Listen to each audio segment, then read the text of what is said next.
I hope you are well, I hope you are safe, and I hope you are happy. Today we're going to read chapter 14 of Sideways Stories, Sammy.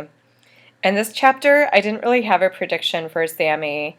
He's bundled up and he looks like he is sinking in a hole filled with water. I have no idea what's happening. All right. It was a horrible, stinky, rainy day. Some rainy days are fun and exciting, but not this one. This one stunk. All the children were wet and wore smelly raincoats. The whole room smelled awful. "Ooh, it stinks in here," said Mauricia. Everybody laughed, but she was right. There was one good thing, however. There was a new boy in class. New kids are always fun, except no one could even tell what the new boy looked like. He was completely covered by his raincoat. "Class," said Mrs. Jules, "I'd like you all to meet Sammy. Let us show him what a nice class we can be." Leslie walked up and smiled at Sammy, but her smile quickly turned into a frown. "You smell terrible," she said. "Leslie!" exclaimed Mrs. Jules. "That's no way to greet a new member of our class." Mrs. Jules wrote Leslie's name on the blackboard under the word discipline. "But he does, Mrs. Jules," said Leslie. "He smells awful." "You're ugly," Sammy said. "Now, Sammy, that's no way to talk," said Mrs. Jules. "Leslie's a very pretty girl." "She's ugly," said Sammy. All of these unkind words. Allison spoke up. "Well, you smell terrible and are probably even uglier, but nobody can see you because you're hiding under that smelly old raincoat." "That will be enough of that," said Mrs. Jules. "Now, Sammy, why don't you take off your coat and hang it in the closet? Let us all see how nice you look." "I don't want to, you old windbag," said Sammy. "That's because he's so ugly," said Leslie. "I'm sure he's quite handsome," said Mrs. Jules. "He's just shy. Here, let me help you." Mrs. Jules took off Sammy's coat for him, but underneath it was still another raincoat, even dirtier and smellier than the one before. Turn the page. They still couldn't see his face. "Ooh, now he smells even worse," said Mauricia. "You don't exactly smell like a rose either," Sammy replied. Mrs. Jules took off his second raincoat, but there was still another one under that.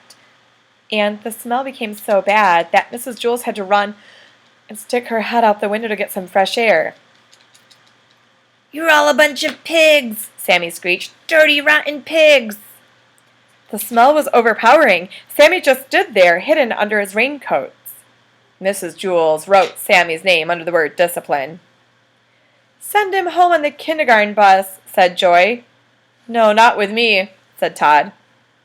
Mrs. Jules held her nose, walked up to Sammy, and removed his raincoat. She threw it out the window. But he had on still another one. Sammy hissed, "Hey, old windbag, watch where you throw my good clothes." Oh, Mrs. Jules put a check next to Sammy's name on the blackboard. Then she took off another raincoat and threw it out the window. Oh, the smell got worse, for he had on still another one. Sammy began to laugh. His horrible laugh was even worse than his horrible voice. When Sammy first came into the room, he was 4 feet tall, but after Mrs. Jules removed 6 of his raincoats, he was only 3 feet tall. And there were still more raincoats to go. Mrs. Jules circled his name and removed another coat. She threw it out the window. Then she put a triangle around the circle and threw another one of his coats outside. She kept doing this until Sammy was only 1.5 feet high. With every coat she took off, Sammy's laugh got louder and his smell got worse. Some of the children held their ears. Others could only hold one ear because they were holding their nose with the other hand. It was hard to say which was worse, the laugh or the smell. Sammy stopped laughing and said, "Hey, old windbag, if you take off one more of my coats and throw it out the window, I'll bite your head off." "They smell too bad for me to allow them in my classroom," said Mrs. Jules. "You can pick them up when you leave." "They smell better than you do, pighead," Sammy shouted. Mrs. Jules didn't stop. She took off another one of his coats, then another and another. Sammy was only 4 inches tall, 3 inches tall, 2 inches tall. At last, she removed the final coat. All that there was a dead rat.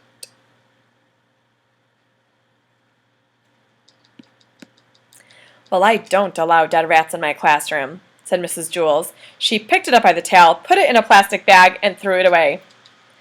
Mrs. Jules didn't allow dead rats in her class. Todd once brought in a dead rat for show and tell, and Mrs. Jules made him throw that one away too. "I'm glad Sammy isn't allowed in our classroom," said Rondi. "I didn't like him very much." "Yes," said Mrs. Jules. "We caught another one." Dead rats were always trying to sneak into Mrs. Jules' class. That was the third one she'd caught since September. What a strange chapter.